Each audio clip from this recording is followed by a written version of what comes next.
Good morning, students. Today I want to discuss the chapter The Address. This is the second chapter from your book Snapshot, written by Marga Minko. Now let's discuss about the summary. Students, this is a moving story of a daughter who goes in search of her mother's belongings after the war in Holland. The narrator is the daughter of Mrs. S, who died during the war. The narrator went to number 46 Marconi Street to see Mrs. Dorling, who was an old acquaintance of her mother and who had removed almost all the belongings of her mother during the war to this place. All this was done with Mrs. S. silent consent, as Mrs. Dorling wanted to save her things which they would lose if they had to leave the place. The narrator had seen Mrs. Dorling for the first time during the first half of the war.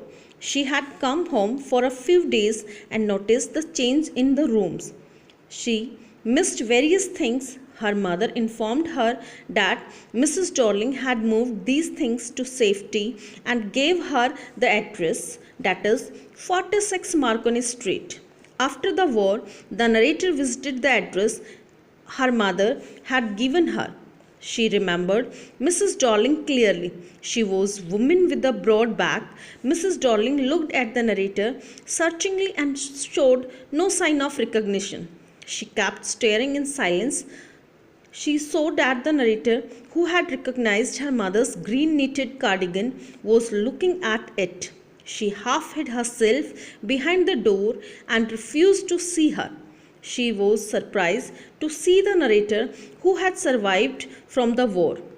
The narrator returned to the station and boarded the train. While in train, she remembered the first time she had seen Mrs. Dorling and how her mother had introduced her to her old acquaintance and given the address.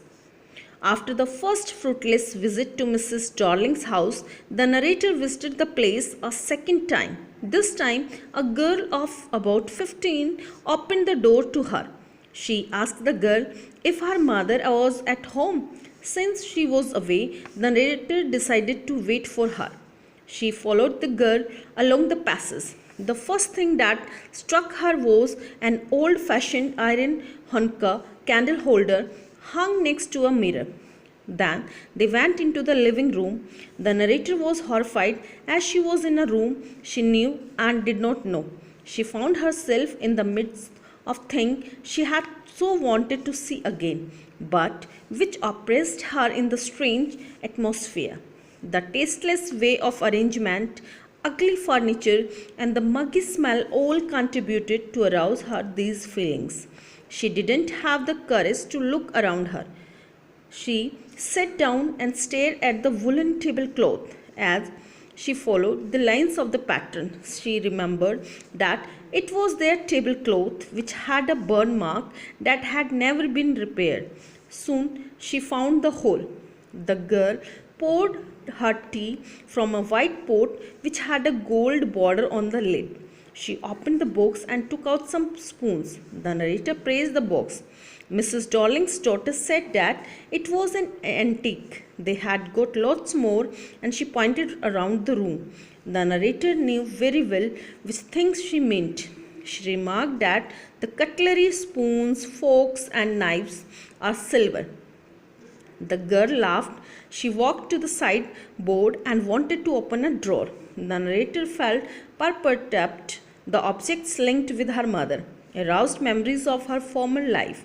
At first, she was eager to see them, but now they had lost their value since they were severed from her mother and were stored in strange surroundings. Moreover, they were useless to her in her present state. She lived in a small rented room with space for no more than a handful of cutlery fitted in the narrow table drawer. She resolved to forget the address. She wanted to leave the memories of her mother and the war behind her and decided to move on. Now, let's discuss about the theme of the chapter. The war creates many difficult and unpleasant situations for human beings. Sometimes it becomes difficult to know what to do. The human predicament that follows war is amply illustrated through the experience of the narrator. The war had caused many physical difficulties as well as emotional sufferings to her. She had lost her dear mother. She went to 46 Marconi Street to see her mother's valuable possessions. How greedy and callous human beings can become is exemplified by the behavior of Mrs. Darling.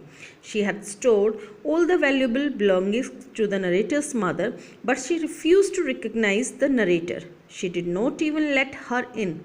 The presence of her mother's possessions and strange atmosphere pained her. Now these valuables had lost all their importance for her as they had been separated from her mother. She could get no solace or comfort from them. Thank you. Have a nice day.